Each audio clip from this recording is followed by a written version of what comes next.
ఎందుకోసం వస్తుంది కేసీఆర్ గారికి అవినీతి మరక ఎవరి వల్ల అంటింది అలా? అది ఆలోచన చేసుకోవాలి కదా మనం కూడా.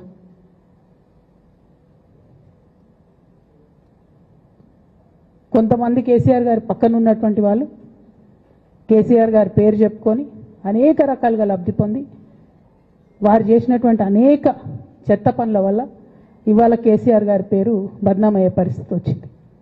అయినా మళ్ళీ వాళ్ళనే మోస్తాం, అయినా మళ్ళీ వాళ్ళనే ముందుకు తీసుకెళ్తామని అనుకుంటే పార్టీ ఎట్లా ముందటికి పోతుంది? ఒక బిడ్డగా నిజంగా నేను బాధపడతా ఉన్నా. ఇవాళ 5 సంవత్సరాలు ఇరిగేషన్ మంత్రిగా చేసినటువంటి హరీష్ రావు గారిది మేజర్ పాత్ర లేదా దీంట్లో?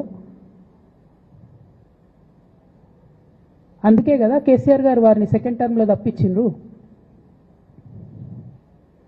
ఈ మొత్తం కాళేశ్వరం ఎపిసోడ్లో కేసీఆర్ గారికి మరక అంటిందంటే 2-3 వ్యక్తులు కారణం. మాజీ రాజ్యసభ సభ్యుడు ఒకలైతే, హరీష్ రావు గారు ఒకలైతే, మేఘా కృష్ణారెడ్డి గారు ఇంకోటి, మేఘానో బోగానో ఏదో. ఈ పెద్ద పెద్ద కాంట్రాక్టర్లు అందరితో కుమ్మక్కై కేసీఆర్ గారు ప్రజల కోసం ఆలోచన చేస్తే, నీళ్ల కోసం ఆలోచన చేస్తే, వీళ్ళు సొంత వనరుల కోసం, డెవలప్మెంట్ కోసం, ఆస్తులు పెంచుకోవడం కోసం ఆలోచన చేసి ఇవాళ మీ వల్ల రేవంత్ రెడ్డి లాంటి వ్యక్తి, తెలంగాణ ఉద్యమానికి సంబంధం లేని వ్యక్తి, కేసీఆర్ గారి కాలి గోటికి సరిపోని వ్యక్తి, ఆయన నిలబడి కేసీఆర్ గారిని చేయెత్తి చూపించి కేసీఆర్ గారి మీద సిబిఐ ఇవాళ నేను వేస్తా అని చెప్తున్నాడంటే కారణం ఎవరు దీనికి? నేను భరించిన ఇదే హరీష్ రావు గారు, ఇదే సంతోష్ రావు గారు అనేక కుట్రలు చేసినా కూడా భరించిన. నా మీద ఓపెన్గా మీడియా మిత్రులందరితో రకరకాల మాటలు చెప్తే కూడా నేను భరించిన.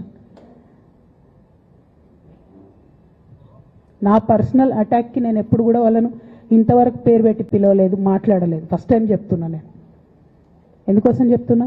కేసీఆర్ గారికి ఈ వయసులో సిబిఐ ఎంక్వైరీ ఏందండి? ఎందుకోసం ఆ కర్మ పట్టింది? ఎందుకు భరించాలి?